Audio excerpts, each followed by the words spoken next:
የቤታችሁን ዋጋ ከፍ ከሚያደርጉ ነገሮች አንዱ የኪችን ሬኖቬሽን ነው። ውድ ያልሆነ መንገድ እንዴት እንደሆነ ላሳያችሁ። ስሜ ብሩክ ይባላል። ከብሩክ ፕሮፐርቲስ ነኝ።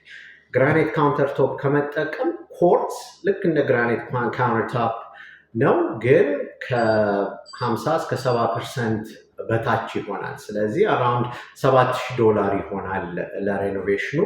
ባክስፕላሽ $1,500 ቢፈጅባችሁ ነው።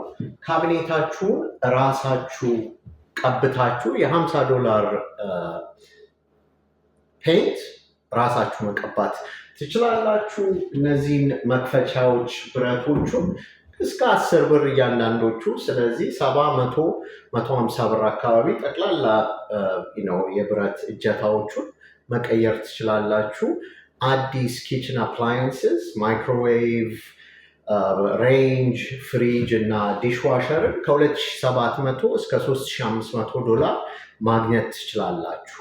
እነዚህን ብቻ በማድረግ በ10 እስከ $13,000 የሆነ ወጪ የቤታችሁን ዋጋ በ25 እስከ $30,000 ቫሊዩ ማሳደግ ትችላላችሁ። ቤታችሁን ለመሸጥ የምታስቡ ከሆነ እና እንደዚህ አይነት ክሪኤቲቭ ግን ቫሊዩ ክሪኤት የሚያደርጉ ሬኖቬሽን አይዲያዎች የምትፈልጉ፣ ኮንሰልቴሽን የምትፈልጉ ከሆነ ኮንታክት አድርጉኝ። ታንክስ።